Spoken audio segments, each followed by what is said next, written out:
Welcome to the DMF. I am your host, Justin Yachts, and today I have a special guest who I'm interviewing, award-winning playwright Michael McKeever, and enjoy. Okay, I have a special guest with me today. I have award-winning playwright Michael McKeever. How are you doing, sir? I'm great, Justin. Great to be here. Thank you for having me. Thank you. Thank you so much. So I was fascinated because through a lot of my research, I found that you came from the commercial industry. Your mother, worked at 30 Rock. Your brother is an illustrator for comic books. I mean, you've gone around the gambit. But the one thing I couldn't find out is where did you go to school? I went to the Art Institute of Fort Lauderdale, which is part of the Art Hmm. Institute chain, but down here in Lauderdale. I got my degree in advertising design. Oh, wow. Fascinating. Fascinating. So you started as an actor first, and then you started coming into the commercial industry. One of the things that really fascinated me that you talked about is for you as a playwright is the deadline. You said that the deadline is one of the things that you needed because that gives you something to work towards. Can you elaborate a little bit? Like, is that something you always knew you needed, or is that something you found through the commercial industry? Yes, it's not that it's simply the way that I learned to work. I've always said I don't need time. I just need a deadline when I'm working on a play. When I was in my 20s, I worked in advertising and in film and television production. And we did a lot of commercials, a lot of product commercials on TV and that sort of thing. And everything you did, everything I designed was on deadline. And so I just that became part of my work ethic is that I knew if I had 2 days, if I had one day, if I had 5 hours, I knew I had a deadline. I knew I had to hit it on that. The product had to be done by that deadline. So it wasn't a matter of, well, I'll see if I can make it. It was like, no, you had to make it. So whenever Yeah. I've been given a commission or whenever I start working on a new project, I'll have a subject that I'm interested or I'll have an idea that I want to do. I will give myself a deadline. I'll give myself, 2 months or a month to get that first draft done. It doesn't have to be like what's going to end up on stage, but I give myself that deadline because I know I'll have it done by then. And then you have that first piece from which you can develop and change or cut away and make it what it needs to be. But one of the things I've always um, what I found in this industry is that there are so many great ideas and so many really talented writers who start working on a project and we get in our own heads and we talk ourselves out of it or we psych ourselves into thinking that it's not what it should be. And so the projects just fall away. But by giving myself a deadline, I make sure that I get it done. And that's the goal for that. Now, do you like to have the ending in mind, or do you start with just an idea and then see where it goes into? No, I tend to think about my ideas for a long time. I will think about a concept. In any given time, I can have two, three, five ideas in the back of my head that I'm working on, and then one will really start to take hold, and I'll think about it, and I'll say, well, let me do this point of view, let me do that point of view. Oh, that's good too. So I'll be thinking about it, and then when I start writing it, I write relatively fast. I generally have a good idea about where the play is going to go. And then I start working on it, and about 60% of the time, the ending ends up being what the ending is. But there are several instances where, just by nature of the writing process, the ending has evolved, or in some cases, completely changed. Now, since you come from like the commercial industry, are you kind of almost storyboarding it in your head in some ways? That is a brilliant way of putting it. Yes, I completely storyboard it in my head. I have an Yeah. idea, and I don't write linear. I know I have wonderful friends who are great writers who will write beginning, middle, end, and write scene by scene by scene. I never do that. I have an outline that I'm following that I kind of know where the story's going to go. But I never write beginning, middle, and end. I'll write scenes, and as long as they stick onto that spine, then it's great. Sometimes, as the spine gets fully formed and as the story continues, I'll have really wonderful scenes that I really love that simply do not serve the play anymore, and so they fall away. Interesting. So when you're writing, do you have like a certain process? I see we're in your office. Is this where most of the writing happens? Or or is somebody that likes to write outside of the house, like you go to a coffee No, shop or something? yeah, no, I used to have I do a lot of handwriting in journals. In fact, under one of these shelves, I have just stacks and stacks of journals that aren't really used as journals. They're used for dialogue. I'll write dialogue. And every so often, I will still jot down, handwrite a note about a play, just so I don't want it I don't want to lose the thought. But more times than not, no, I'll sit right now at the computer where I am right now in my office, and that's where it happens. I used to be when I first started writing. I used to write late into the night, and Hmm. I like the quietness of writing at 2 o'clock, 3 o'clock in the morning. But now, as I've gotten older, it's kind of swapped over. Now, what'll happen is I'm usually asleep by midnight, and I'll wake up six, sometimes as early as 5 or 6. And when my husband and the dog are still asleep, I'll just do the same thing, but on the other end, I'll make myself a cup of coffee and come into the office and sit and write. Now, are you somebody that needs a lot of hours in the day to get going, or do you just like sit down and you're already in it? Yeah, no, I sit down and in it. I one of the things I love about writing is that it doesn't feel like a real job. And so Mm. that's kind of the things that I love. I've never, you hear about people like Tennessee Williams that every morning would wake up and get to work and start writing. I don't do that. I'll go sometimes 2, 3 months without writing. And Mm. then when I start working on a project or I have a play that I'm really excited about, I will do it and I will start it and I'll keep working on that play until it's finished, until I hit the deadline that I've set for myself. But I don't like giving myself that daily regimen of sitting down and writing because it feels too much like a real job. So you don't like the idea of the structure thing. I gather from that. You like Yeah, the idea of like, I have this, I'm going to finish it, but then when I'm done, I'm going to put it aside. And I don't have to like, you're not going through this routine every day. Like Stephen King has to have like 4 hours every day right. and he writes. You Well, like to put it away, and then when it's time to bring it back out, you do it. And exactly. that's great that you can do that, that you Well, can that's one just of it's one of the perks about working in the theater too, because every project, here's a comedy that I'm doing for a 400 seat house. Here's a straight play that I'm going to be doing in a 50 seat house. Here's a historic musical that I'm working. Everything changes, and I like having the variety in my projects. what would you say, because coming from like design and doing posters and stuff, what would you say that adds to being a playwright? Do you think it added to you? Oh, I do. I think that's a great question. Absolutely. I'm a very visual person because I spent my 20s as an art director and as an illustrator.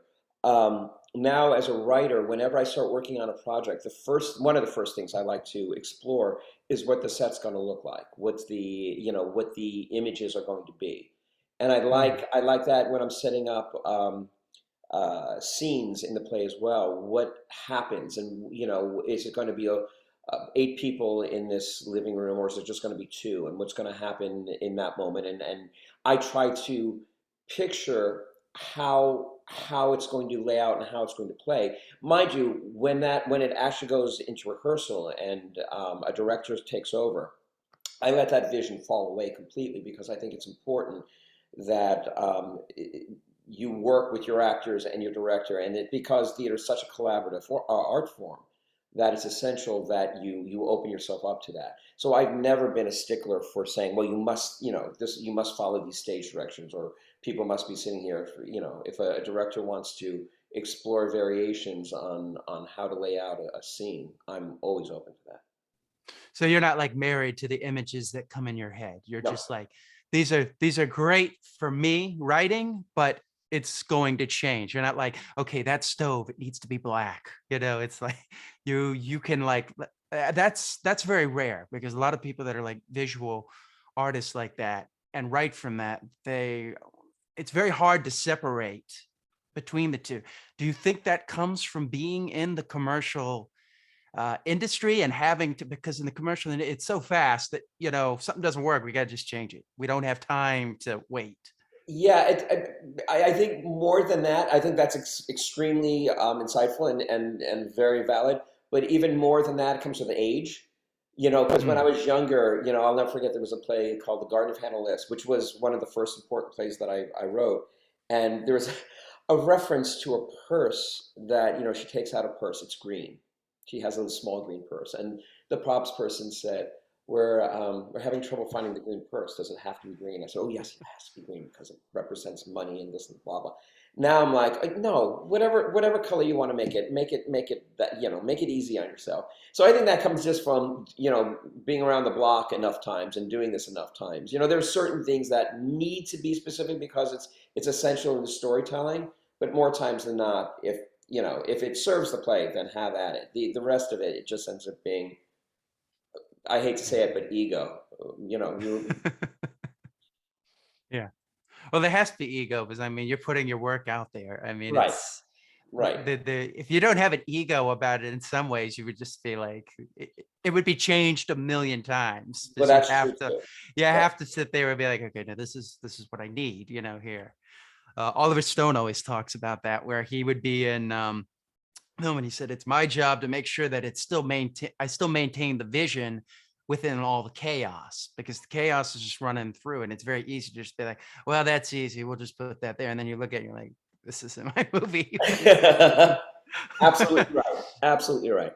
And to me, it's always about serving the play. Does it serve the play? Does it serve the story that has to be told? And not necessarily the playwright or the director or specific actors. Does it serve the play? And as long Mm. as that concept doesn't get messed up, then I think it works. Now, do you write with dialogue in mind, or does it always come from the images, the place? Like, where does it? That might be the best question anyone's ever asked me. That's a really good question. I like my I'm flattered. what's that? I'm flattered. What's That the that means a truth? lot to me. Thank No, you. it's great. Um, a dialogue tends to come naturally and comes from the situations in the scene. That being said, I try to make I'm very specific when it comes to rhythms about dialogue. I think sometimes if you add a simple word or take away a word, or if an actor tends to change things up, it botches up the rhythms. So if there's a twofold answer to the question, and one is yes, the dialogue comes from the situation being told in that particular scene, but at the same time, when I write dialogue, it's very specific because it has to do with rhythms, and there's a poetry to all writing, whether it's Oliver Stone or Aaron Sorkin or Tennessee Williams or even someone like F. Scott Fitzgerald. There's a very specific rhythms to the way the words are written, and if you change it up, it really botches things. It can really botch things up. It can really Mm. make it clumsy. And so I'm very specific about dialogue, and I'm very specific when I write the dialogue because I think rhythm is important. Because a lot of your writing reminds me of, it's kind of a cross between David Mamet and Edward Albee, and in the way I see it. It's coming right at you, but the prose is really exact. That's beautiful, and I take that as a huge compliment. Thank you so much. Yes. You're well, because you mentioned in another interview that Aaron Sorkin is somebody that like influenced you. Is it his plays or his films, or like just all his work in Yes, general? yes. When it comes right down to it, his dialogue, whether it be on West Wing or on To Kill a Mockingbird or his early stuff like Few Good Men, there's just such a beautiful talk about rhythm. I mean, there's such the economy that he uses with his words, the way his dialogue is spelled out, the way one person finishes a sentence and the next one comes and back and forth. I call these things runs, and his runs are so beautiful. I mean, they're just so, they're completely natural in the most unnatural way, and I mean that as a complete compliment because there's something just beautiful about that. You have writers like Williams who did the same thing. Williams had this beautiful poetry that was just so artificial, but at the same time, there was such a gritty naturalness to his characters, and so you just found yourself lost in that in the poetry of it. But at the same time, it didn't become too stilted or too heavy-handed. Neil Simon did the same thing with his comedies. I mean, the man created sitcoms as we know them today, which makes his writing a little dated. But at the same time, if you look at his original his work and the way he would work out one, two, three, laugh, one, two, three, laugh. It's very specific and really quite beautiful. Yeah. I mean, you mentioned Tennessee Williams. You talked about that, the artificial. This, can you elaborate just a little more on what you mean by that artificial, this artificial flavor But that he gets? the thing about Williams, and again, don't get me wrong, Williams to this day is my favorite playwright. I just think he's a gorgeous writer. But the poetry that his character spoke, whether it's the Maggie the cat or Blanche or even someone as primal as Stanley in Streetcar, there is just again it's all about rhythm and about poetry where it's not normal dialogue because it's like wow people don't talk with those kind of curly cues, but at the same time you can't help but really feel for them, so the emotional core is there, but at the same time it's just spoken in this beautiful poetic voice that he gave all of his characters. Even towards Yeah. the end, when his writing wasn't what it was, in his younger years, it was Yeah. it's still there and just beautiful, just gorgeous is a good word for it. That's something I've noticed in a lot of your writing is you tend to write a lot about like underdogs and people forced to conform to society's unwritten rules. Is that something, where do you think that comes from? It comes from my absolute admiration and appreciation of folks like that. I've always uh, been very fortunate in my life where I've conformed to the world around me. I've been very much okay. This is what I need to do. I'll do it. I have no problem with that. I look back now and go, sometimes I wish I hadn't been that, but I can't complain because my life is what it is now. I'm very blessed and very happy with the life I've led and the life I'm leading. But at the same times, I look at some people that who have really taken a stand and have fought and have fought the system and have made change as a result of it. So I'm like I said, I'm a big fan of that kind of stance, and so I celebrate it in my work. There's you mentioned that I can now see what you're doing with Billy Haynes and Henry Wilson, who you play Henry Wilson in the two L's. Yes. I saw in Town and Country magazine that they did an article when I was doing my research and they spelled it with one L, and I was like, you should fire your editor. I know, doesn't that kill you? Yes, I have. Like, how do you not do that? How do you I not know I that? have to tell you, it's one of those things like Billy Haynes's partner for whatever it was, 50 years, was Jimmy Shields, and his name was IE. And every time I read any kind of reference or any kind of book on it, and they spell Jimmy with a Y or Henry Wilson with one L, it's like, oh come on. I know it's like you have editors. How are you like missing that? I'm like, I see it like right away, and I'm just like, It's the truth. why? But yeah, so I can see you kind of struggling with that because Henry Wilson, they're the complete opposite in the play The Code, and that's interesting. I have to say, I read the Billy Haynes story about, the famous story about Billy Haynes being the first openly gay movie star and how he lost his career because of it. And it's been written about, it's been put in plays, and they always, the few plays that I've read, based on it. They always put it in 1933, where he's being told by Louis B. Mayer, that he has to get married and be straight and blah blah blah. And it's lovely, but I wanted to do something so different. I said, how can I tell the story? Because I think it's an important story. How can I tell it, but from a different point of view, from a different way? I said, "We know what you have to do. This is a man who is defiantly gay. Let's put him in a room with someone who is self-loathing. Let's do that." So if you don't have to look far in Hollywood to find the biggest self-loathing gay man in Hollywood in that era was Henry Wilson. So I have no idea if they ever met or if they ever even knew each other. I mean, they did travel in some of the STEM circles, but there's no reference saying they ever knew Mhm. each other. So I said, you know what? They're in Hollywood in the same time. I'm going to put them in the same room. I'm going to put them in the same room and have them debate who is the winner and who is the loser in this scenario. Here's a man who Yeah. was defiantly gay and lost his career because of it, but still was able to redefine himself. And yet here's a man who played by the rules and stayed in the closet, a dark, horrible, sad closet that he ended up dying a sad and lonely man, but at the same time was able to work and succeed, in his heyday. And so let's put them in the same room and have them fight, for the soul of a young up and coming actor. And then I threw into a little Bankhead in just for the laughs. So Yeah. And you've mentioned her in like Sweet Surrender. That Sweet one, Surrender? or Sweet Surrender.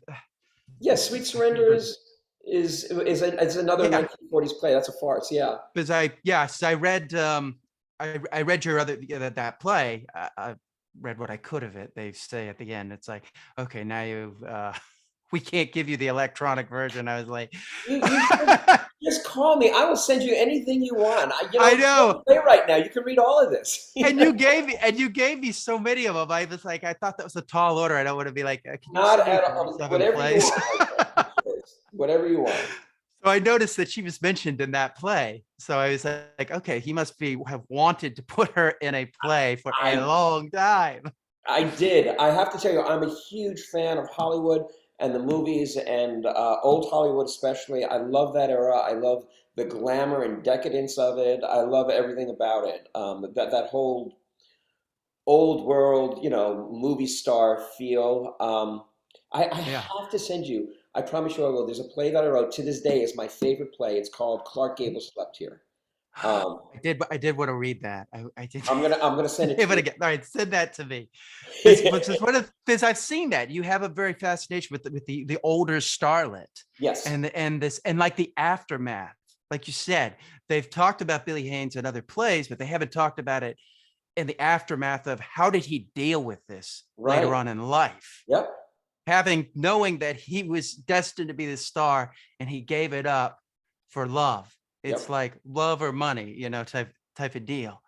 And And what I love about the Billy Haynes story too, which I think really just makes it wonderful because it's so sad that his career as a movie star died with Louis B. Mayer saying, "All right, I'm going to end your contract." He tried to make a couple of movies afterwards, and none of them had the success that they would have. But what's so good about that, it's so wonderful, is that he reinvented himself. He goes, well, I've always liked being an interior designer, so let me try this. And the man went on to, decorate the Ronald Reagan White House, for God's sakes. So he became a an icon and a star in his own right, being an openly gay man in a time when you couldn't be an openly gay man. So he really did fight the system and lose, but in the long run, really did win because he was able to be true to himself. he didn't become, bitter and fall into like, I think that's an interesting thing because, Right. he very easily could have just been Yep. fallen into alcoholism but he You're was able absolutely to right. make it work and Yep. move through. So yeah, I love the Code. If you haven't seen the Code, people, please go see this play or read it. What genres would you like to tackle that you don't think you have tackled yet? I am for the first time. I've been uh, asked to do a musicals. So for the first time, I've got two musicals on the horizon, which I'm very excited and just Well, I shouldn't say slightly, more than just slightly terrified about doing both because these are Yeah. things that I haven't done yet. But I'm really excited about the prospects. It's something I've wanted to do for a long time. I just haven't found the right project, and I have working with two really wonderful collaborators that I'm very excited about the prospect of that. I want to write another farce Mm. because the last farce I wrote was Sweet Surrender, and that little play continues to this day to get done in not only theaters throughout Europe, because it's extremely possible in Germany and Austria and Sweden and Poland, but also in high schools and colleges and community theaters throughout America. And so not only am I excited to do another one because of the financial gain of writing a solid farce or creating a farce, but also it's comedy is hard. Everyone always asks what's easier, comedy or drama. The answer is comedy is much harder because it's all technique and talk about timing. It's very, very specific. And as hard as comedy is, farces are that much harder. So I like the challenge. So I'm looking forward to tackling another farce. Do you have any favorite musicals that you kind of Sure. that you can, yeah. My favorite music of all time is Sondheim's Assassins. I just love the Such play. a good play. Yeah, Such a I'm good a big play. history fan, so the fact that there's this play based on this very dark subject and just the creativity in which he puts it together is just wonderful. And I also like that the music throughout represents the eras from which each of the assassinations take place. Yeah. What is it, mentioning that? I don't know if a play like that would get made again because of where we are now. Do You're you right. think that a play like that could get made again? I never say never about anything. The world is constantly changing for better or for worse. And so, Yes. in just recent history, things that I would say never would happen are happening. So, for, Exactly. for the longest time, I never thought that same-sex marriage would be a thing. And so, like I said, as a result of that, I never say never anymore. I would hope that the world is always open to any interpretation, and I think theater is always evolving and changing and becoming something new. It's something that I try to do more so now in my older years than I did it as a younger writer, is trying to just explore different genres and try to redefine what writing is and what playwriting is. I see young writers creating really wonderful, wonderful formats and ways to tell stories, and I applaud that and I try to emulate it. What do you think theater is missing today, other than money or more money? That's what I was going to say. You took the words right out of my mouth. Money, money.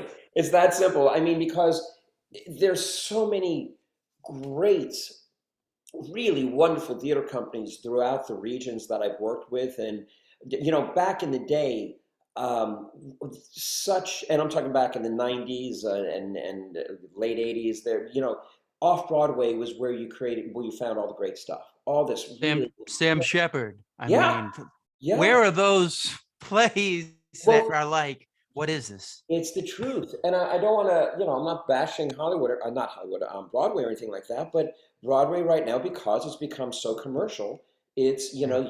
that's an awful lot of money to be putting into something. I mean, what used to cost hundreds of thousands is now millions of dollars to produce a big Yeah. musical or even a straight play, and so you want to do something that where the gamble isn't as high as it will be. So that's why there's so many jukeboxes. That's why there's so many movies from the '80s, because there's name Yeah. recognition and the people that come in from the middle of the country, oh, I remember Pretty Woman. Yeah, that was a great film. Yeah. Let's go see that. Or Mrs. Doubtfire. And so you get these titles that people recognize, and so they go to see it. And so it's a safer investment.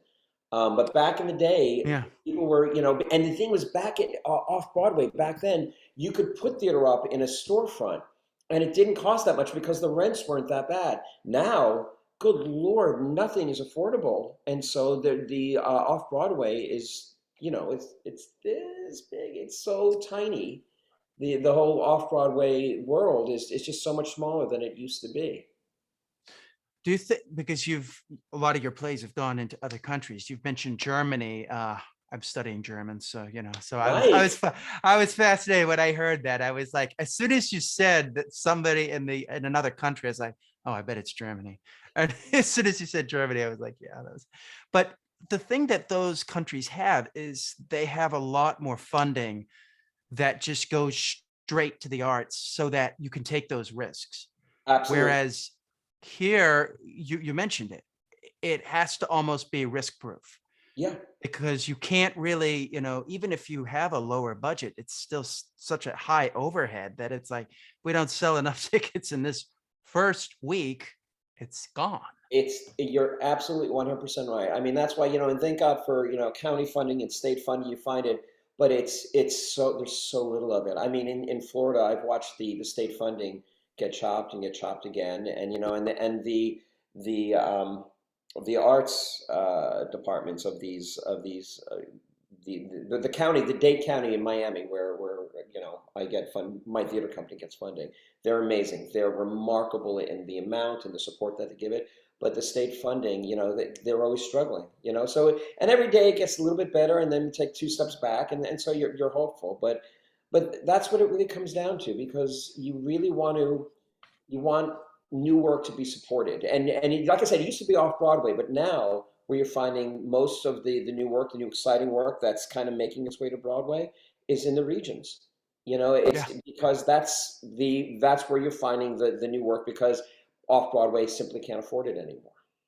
that's kind of what they're doing. They test it out somewhere, maybe not the biggest city in the world, but a big enough city, and they see what it does, and then they'll bring it to Broadway. Absolutely. And that's the way, and that's exactly the way it works, because you don't want to take that gamble. God, I used to tell this, I haven't told this story in years. In 1921, and I'm probably going to get the numbers all wrong, but Mm. it's something close to this. In 1921, the first year that Humphrey Bogart, with the movie actor and star Humphrey Bogart, first appeared on Broadway, take a guess how many straight plays, not musicals, just regular straight plays, appeared on Broadway in 1921. Take a I stab. have I don't know, 10. 106. Great 106 place. 106 productions, plays, not musicals, plays appeared on Broadway. In 1996, guess how many straight plays appeared on Broadway? 30. Six. So I was backwards.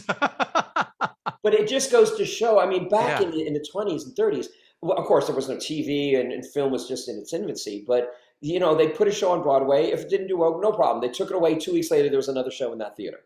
I mean, it's just how it went and how it worked. And that there was, this golden era of plays and musicals were just becoming what they were becoming. So it was a very exciting time.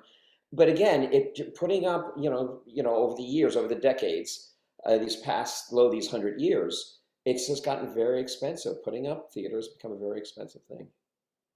I think I think it's frustrating though, because we're seeing them just, a lot of the Broadway plays are just films that are being readapted into a play.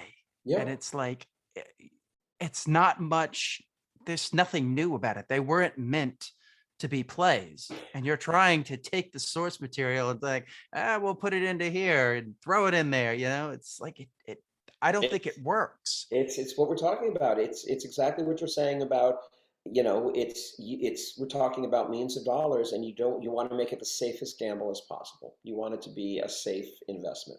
And so Yeah. you use names that people recognize. And that's unfortunately, that's the world that we're in right now. You think back, 20 years ago, and when there was a new musical up on Broadway, it was a new musical. Now the majority are, every so often you'll get a new musical that is a new musical that was written Yeah. specifically as a musical, as opposed to a Yeah. 1980s movie that's, has Very some rare. flaws.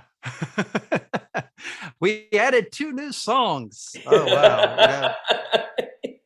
It's like you're sitting there listening to a greatest hits album, Yeah. and it's like, but without them looking like, like the No, person no, who it's the truth. It really is the truth.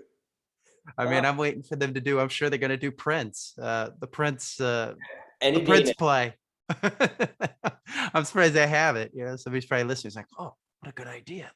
I, Let's I, go do I that don't, you immediately. know what? I think I'm not quite sure, but I wouldn't be surprised that if they don't make Purple Rain into a musical. I'm just saying. I'm putting it out Oh there now. yeah. Oh, there you go. There you go. Now it's already, now it's in the universe. It's gonna happen. It is. It is. Now you will like to act in a lot of your plays. How do you've talked a lot about this, that you're not, if a director gives you a note, you're not like, oh well, I'm the playwright, so this is the way I see it. You're very much able to divorce yourself from the, is that something you always had, or do you think that's something you cultivated? Always. I've always been that way because I have, again, I stepped into the business of really loving the collaborative nature of it. And I've seen early on, I saw really a playwright just behave really badly. And I was an actor in his show, and I went to myself, note to self, never ever do that because it doesn't serve anything. It just makes the actors and everyone in the room go, "Oh my God, this guy." So I said to myself, like, okay, note to self, never ever do that, just because it doesn't serve the play. It goes back to serving the Yeah. play. So as a result of that, if I have a project, and again, it's not, of the 35 plays I've written, I'm going to say there's about 7 or 8 that I've actually acted in. So it's not that many that I've actually acted, maybe 8 to 10 at the most. Mhm. But if there's a part that I think I could do that would fit, I'll suggest it. If the director says no, I'd rather you be on this side of the table with me, I'm like all good for that. And if they say, yeah, I think you'd be good at it, then we do that. But I never ever, if a director gives me a note, I think my job at that point as an actor is to be the actor and to take the note. If it doesn't feel right, or if it's wonky, or if I'm having trouble with it, I'll talk to the director as an actor and say, okay, so I'm having trouble with this. How can we address it? But I will never fall back on I'm the playwright, so I know better, because, like I said, I think that doesn't serve the process or the play. And to me, it's always about serving the play. So you have that collaborative process. Is that something you had, was that instilled in you at a young age, the collaborative nature of yourself? I, Or I guess I think so. I don't know. I just am. I've always taken pride in the fact that I play well with others. Hmm, So yeah. As long as I'm known, I've really, because, and again, I love directors, I love actors, I love what they bring to the table. So I'm always very receptive and any kind of notes. Keep in mind, it's not like it's a free for all. If there's someone gives a yeah, note and it's just not a good note, we'll try it once and then everyone sees it's just bad, yeah. and so move on. But sometimes, um, more often than not, someone will, a director say, "Can we try this?" And it's like, "Wow, that's really wonderful. Let's done." I'll And steal that. you mentioned a great point. Let's try that. I Hmm. think that's something that's becoming harder and harder to do in theater because there's not enough time to rehearse. So there's not enough time to try as many things like you used to be able to do. It's like, okay, we're going to Right. work, 6 weeks on this play, 2 months on this play. Now it's almost like, okay, we got 2 weeks. Everybody, you know your lines, get it there. Here we go. It's like you're lucky if you get to, most of the trying stuff has to almost happen, before you even get there. Yeah. And you kind of Well, just, I have to say, as an actor, I come in with, not anything really, locked down, because again, you want to be open to what the director brings. But if I have questions, as an actor, or even as a playwright, where I want to, there are things that I'm not quite sure of, I try to get as much of that, in the pre-preparation to rehearsal. So I come in, with, at least questions that hopefully can get answered in the next 2 or 3 or 4 weeks of rehearsal, based on how much time we have. yeah, yeah. How much prep did you guys have for the code? With the code, I asked for 3 weeks, and yay, I got it. Good. I got a full 3 weeks for it, which is good. Usually, it's a good solid 3.5 weeks for a new work. If you're off Broadway, you'll have a much longer rehearsal time, which is, to me, is a gift. It's wonderful. But Absolutely. especially with the world premiere, I always ask for three. Doesn't mean I'm going to get three, but at least three, 3.5 is what I like, and that way it gives you enough time for rewrites, because in any world premiere, there's usually rewrites as you go in. So as an actor and certainly as a playwright, I appreciate the extra time. Like you said, there's so much that's happening. You know, you're seeing what works, what doesn't work. You're seeing if there's any of the storytelling that's not making sense, and at the same time, you have actors who have to memorize blocking and lines, and you have a director uh, who is exploring the play and seeing what his or her or their point of view is going to be in putting it on stage. Now, did you work closely with Joe when you did After? Oh God, yes. Yeah, Brancato, I believe is his last name. Joe Brancato. When I Brancato, did yeah. the world premiere was done at Zoetic Stage, which is the theater company that I formed with my husband Stuart Meltzer and Chris and Stephanie Demos Brown and Carrie Schiller. We did the world premiere of After at Zoetic Stage, and this is a great story about how this works. After is written in three parts. It's before, during, and after, and it all takes place. It's about the families of victims and the shooter of a school shooting. Um, the first two scenes were working really well in that first rehearsal, in that world premiere production. The last scenes, which was the last act or movement, as the director called it, just simply wasn't working. So after the first table read, I went home and I rewrote it completely, brought it in, didn't work.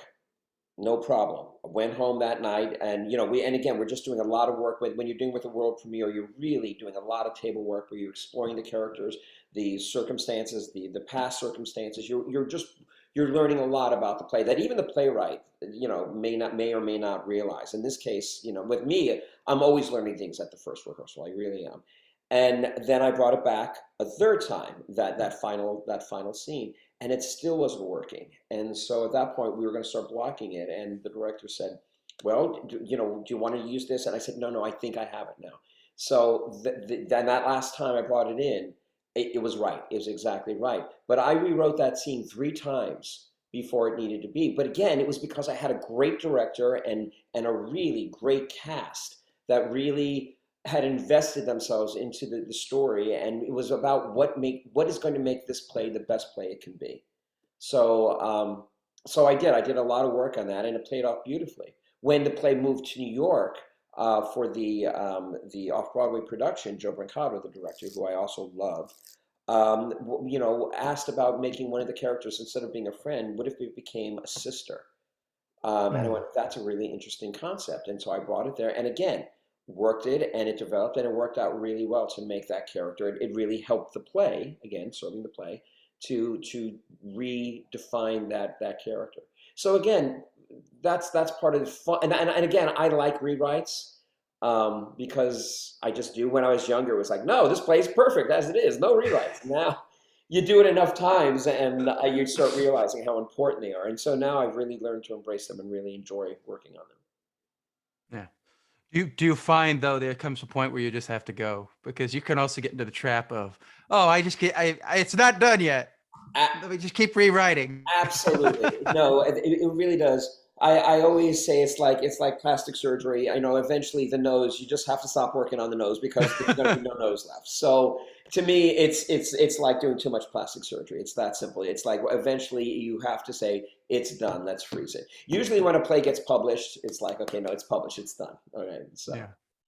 but yeah, Lauren you're absolutely Michaels, right. Lauren Michaels of SNL says, it's done when it's 11:30 at night.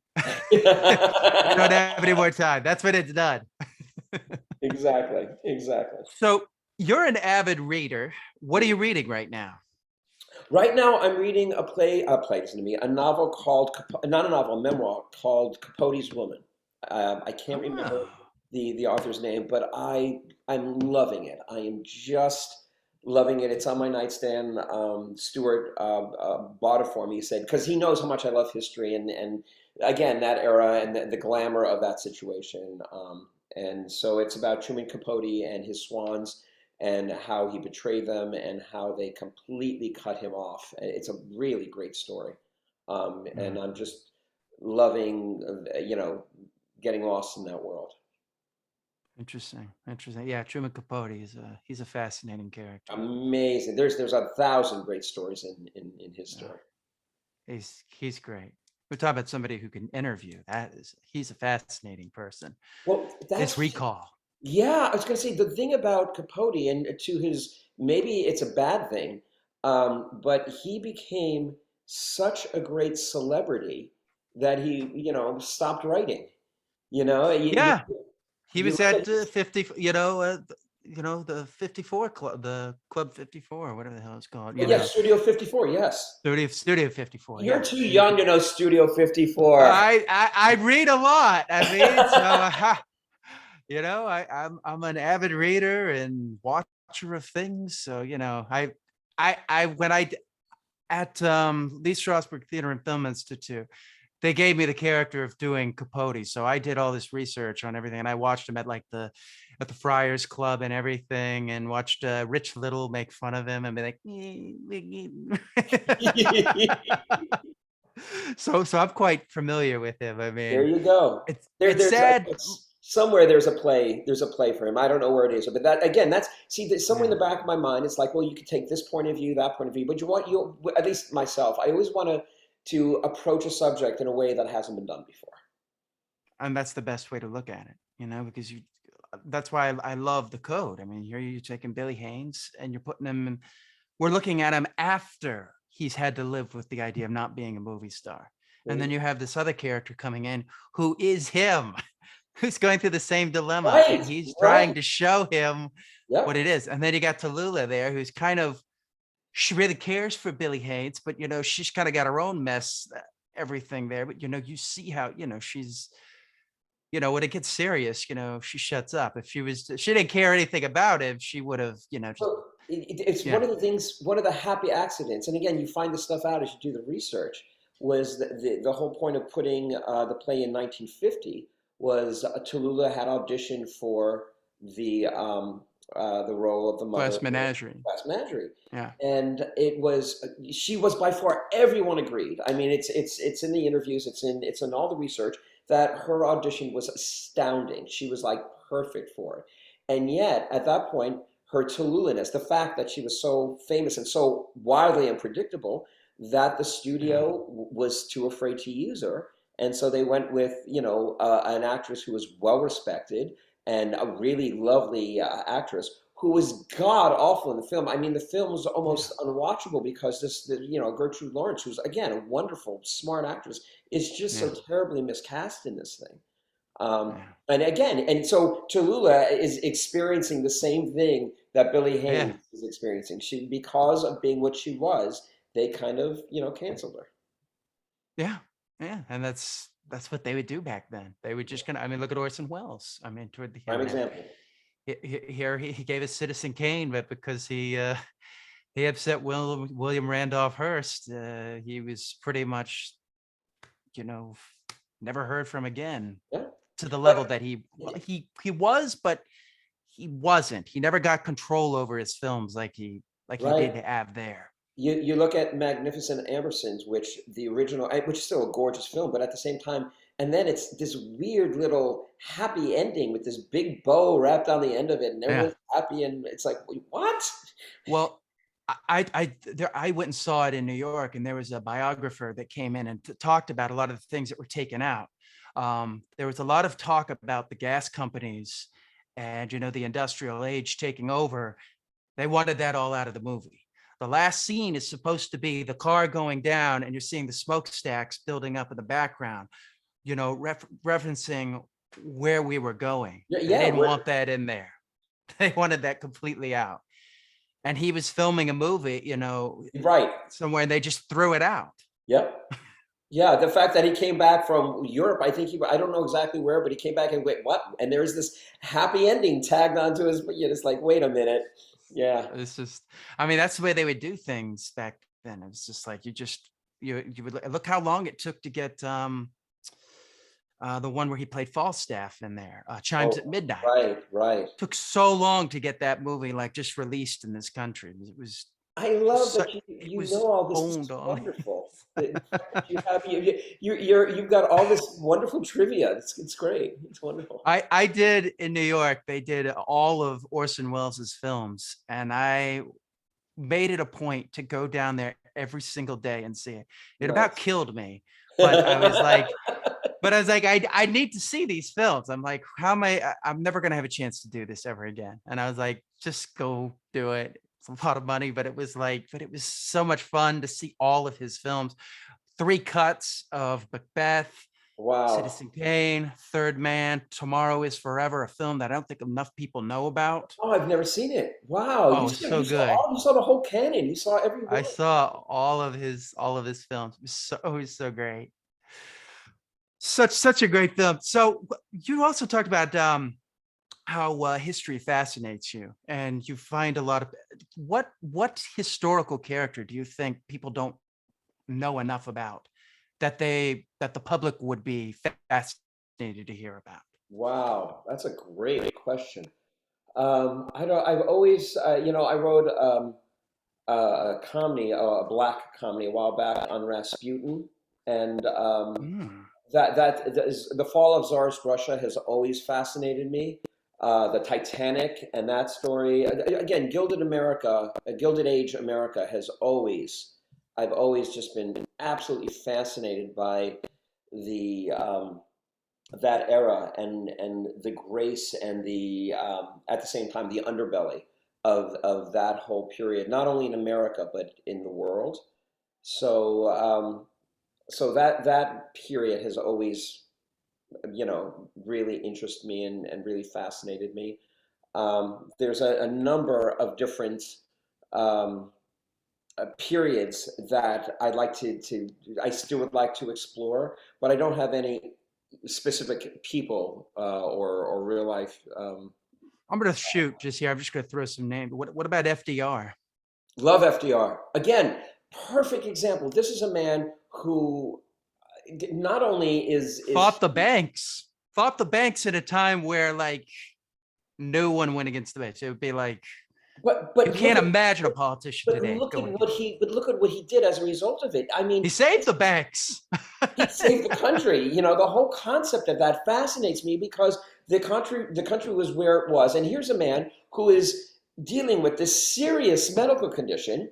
The world doesn't know about it, and yet he's doing what he's doing to save the country. He has half the country that worships him like a god. He's got the other half who thinks he's the Antichrist.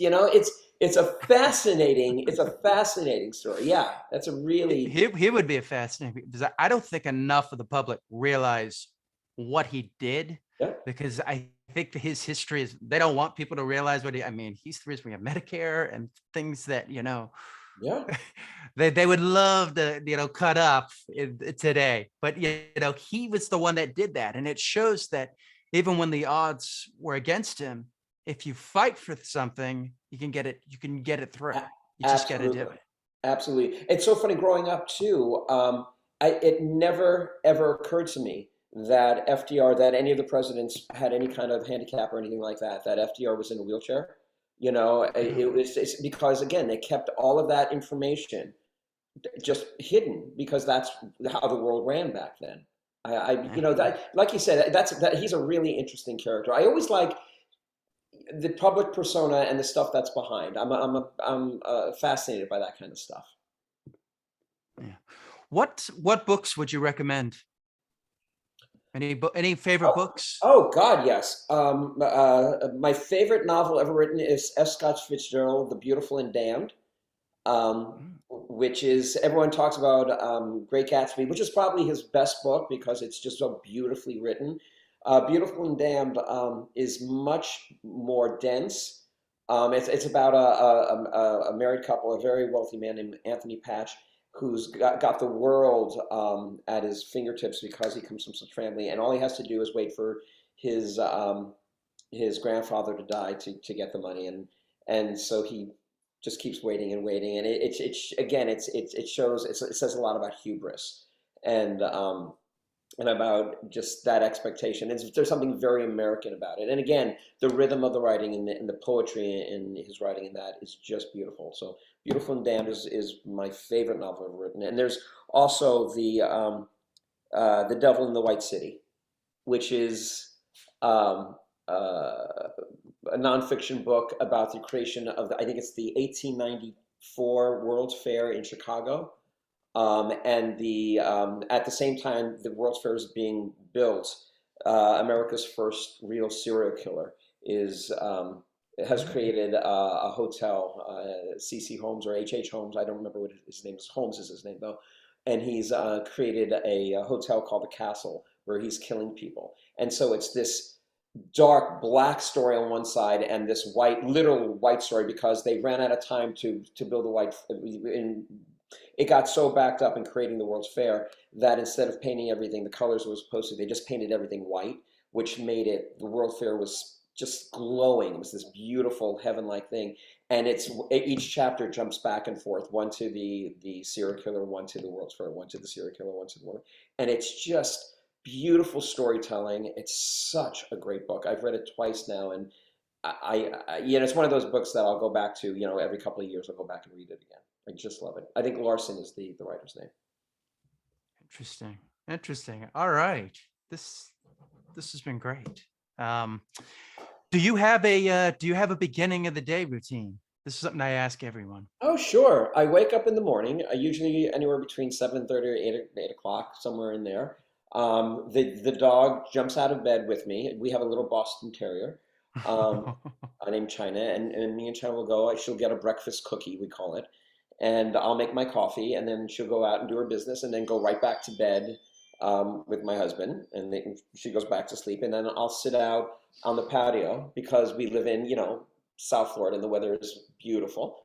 And I'll go to my emails and read the online. I'll read the New York Times just to see what the main stories are. And then at that point, Stuart will wake up and I'll start the day. And that usually might be, going back to writing a play. If I'm writing a play and I'm on deadline, coming close to a deadline, I'll skip, the coffee in the patio and just come right to work. But normally that's how my day starts, on the patio with a cup of coffee and the dog. Interesting. Interesting. Do you have a nighttime routine? Do you wind down? Yeah, and it varies. We'll go out to dinner.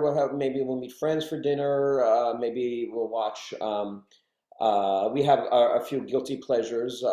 Housewives or a Drag Race or old movies that we'll lay on the couch and watch. But I wouldn't say there's a specific routine. But based on whether or not Stuart has a show going on, whether or not I have a show going on, whether I'm in a show. So it varies based on the projects that we're doing. Mm-mm. Now, do you meditate? I do not. I do not. I have my own forms of relaxation. I work out about twice a week. Hmm. I have a workout system set up in the garage. Yeah. I don't like going to gyms because I'm a small person, and for some bizarre reason, people always like helping small people in gyms. So it's like, just leave me alone. I just want to. Yeah. Yeah. Just let people do it. If somebody wants help, Right, that's one thing. right. Somebody doesn't want help, don't Yeah, go and and tell it's them. weird. It's like, no, just go away, please. Anyway, so what I'll do is, and that's kind of a form of meditation for me. And it's not like I do Mm. these big, huge workouts. I just like Yeah. going out there, and it takes me anywhere from 20 minutes to 45 minutes just to do my workout. And again, it's in the garage with the door open, so it's got fresh air, and I like the quietness of that and just the focus of that. And if I'm working on a project, I find it helps me a great deal. Um, but the older I get, the more spiritual I become. I find Mm. myself embracing the bigger world and the physical things around us. And so that's, I guess, a form of meditation. But I Yeah. do. Awareness. What's So, that? awareness. Yes, that's a great word for it. Yes, accepting that awareness and that accepting of it, it just, I find, calms me and centers me. That kind Yeah. of that kind of. That's a form of meditation. There you That's go. great. And I kind of knew that already, that you kind of had your own little process. It might not be, sitting there for 10 minutes, breathing in and out, but you have your own way of doing it. In some ways, I would say your writing is a form of meditation. You are absolutely, boy, did you just say a mouthful there? Because that is very much, I find writing to be not only cathartic, but in some ways medicinal. I really find that losing myself in dialogue and in the story that's being told, I really find, even if I'm having a really bad day, that just to pull everything aside and to focus on that task at hand, that job, makes a huge difference. Interesting. Interesting. It's fascinating. So some people, when they write, some people have to write in the mindset of that character. Like this, speaking of comic books, but he's also written books as well. Alan Moore, he Oh, talked about, sure. yeah, he's recluse in some ways, but a fascinating character if you listen to his interviews, especially his takes on writing and politics. But he talked about how he would stare in the mirror and like look at like try to act out, the thing. Like he has to almost completely get himself away from everyone to write Right. his characters. And you've mentioned in interviews you don't do that. Do you take it kind of you're here and then you're able to turn it off? Right, absolutely. What I do with my writing is that I will picture an actor. Sorry, you just got hooked into the mix now. What I will do is when I'm writing a character, I will think of a specific person more times than not, an actor, to say, well, and that way, if the actor eventually gets cast into it, that Yeah. I've already done my perfect casting because the part was written with those people in mind. But Yeah. even if they don't get cast, I find that the voice, the personality is consistent and Yeah. stays consistent because I have created that character based as like a suit for that person to wear. So, Yeah. the character stays consistent because they're based on Yeah. people that that I know. Yeah, some actors get very offended by that. I always find that fascinating. And I'm like, I think it's, it's a nice reverence to show to the actor that you can, that you're thinking of them in that way. It's I not would, saying here, I want you to play it exactly like this. exactly. I have to say that they're not doing Yeah. themselves any favor because I mean here you've Yeah. got a writer who's actually constructing something based on you, and I'm going to say about 50 to 60% of the time those actors end up getting cast. I certainly bring their name Yeah. into the mix when we're talking about casting. I say, would you like to Yeah. consider this person? And sometimes the director will say, no, no, I don't think they're the right type for it, or this or that. Yeah. Even though I know you had them in mind, but I'd rather use. And I'm like, again, Yeah. I'm like, fine, I get that completely, but it helps me as a writer because, like I said, Yeah. the person becomes a real, actual person. Yeah. Well, it gives you something to, frame it out, so you're not just like sitting there going like, well, I don't know, do I have to sit here and go, what does he eat for breakfast? What does he do? If you have an idea of already somebody in mind, it already it jump starts the imagination to be like, oh, I could see him doing this. I could see him doing that. So you don't have to sit there and do all this groundwork of You're absolutely who right. he is. You're absolutely right. And that way too, it's not like, you've written a dialogue and then in one scene he's one way and then another scene he's something completely different Yeah. or she's completely different. It's like, well, what? You know that there's at least an actual person that you're using as the Yeah. structured skeleton. The shell, so to speak. You've Yes, got, you've got a shell, something to, to go with. So I yeah. like it. I like it. Last question. What films speak to you? Oh, okay. This is a kooky one. This is Yeah, let me hear that. I'm fascinated. I want to hear. This I, is my favorite movie ever made. It quite literally changed my life. It is a 1972 disaster film called The Poseidon Adventure. oh wow. It was before you were even born, my friend. It was, I and know I know of the film. I haven't actually seen that, but I know of the Poseidon Adventure. you They tried to have to remake see it it. for no other reason, just to make me happy. I will definitely see it just for It's you. about an ocean liner that on New Year's Eve gets struck by a 90-foot tidal Yeah. wave and capsizes. A 10-year-old sitting in a theater with my dad, I saw it, I'm not kidding, dozens of times in the movie theater. This is before Netflix or cable TV or anything. I saw it. Any family member or friend of the family who went to see it, I made them go and see it with me because I was just so and it literally changed the way I thought about things. It made me say, my God, the imagination, we could turn ocean liners upside down. How wonderful is that? Plus, at the same time, there was a great, exciting adventure, and at the same time, you really started to care for people. You fell in love with these people, and you cared when they lost their lives. Just to give you an idea, I'm going to do this. I'm going to turn Oh, wow. All right. and that image right there is artwork based on that's the original artwork from the poster from the film. Oh, wow. I know So posters and films are so, like, I feel like sometimes they're kind of lazy now with the posters now. oh, tell me about it. When you look at like the original Star Wars poster in 1977, it's like it showed all this, or even The Empire Strikes Back, Right. or Blade Runner 1981. It Well, shows this. and they created artwork. They hired artists to do this beautiful, stunning Yeah. artwork that was, based on, that they created original artwork from it. I mean, they still do it now, but not as much as Nah. they used to. I mean, it's become very commercial, and what celebrity, what star is in it, and how big can we make Yeah. the face on the poster? Or they make it obscure. They like it's Oh, just an right, arm. right, It's just yeah. an arm or an emblem, like it's Batman, that's and it's just like, oh wow, I'm sure that took you a long time to come up with.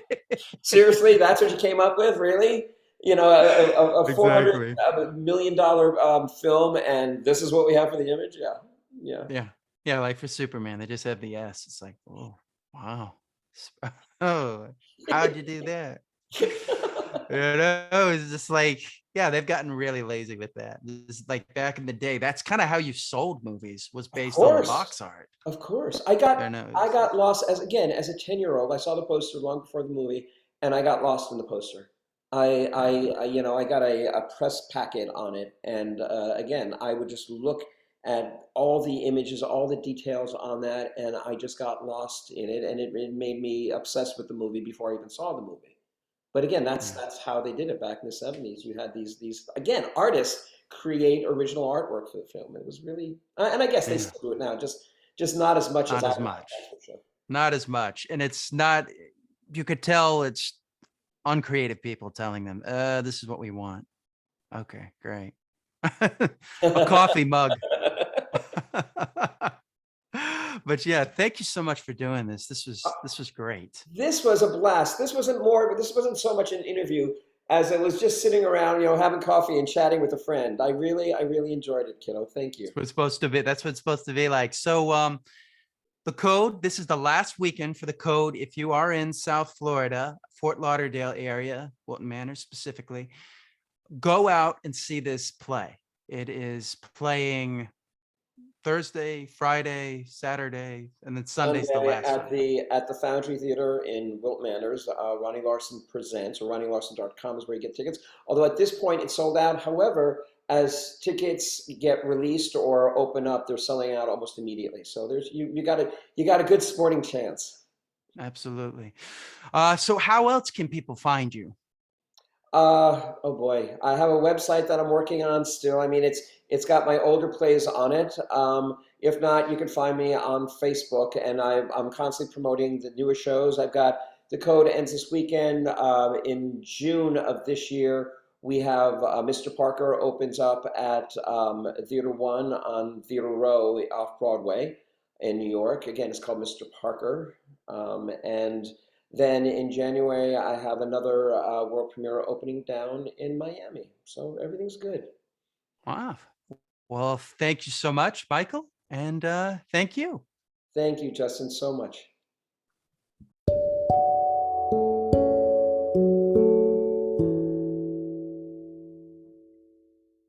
Okay, that about does it. I want to thank Michael McKeever for being on the show and doing the interview. You can find him at michaelmckeeverplays.com. Once again, www.michaelmckeeverplays.com. As always, you can find me at Justin Yachts, and I will see you next time on the DMF.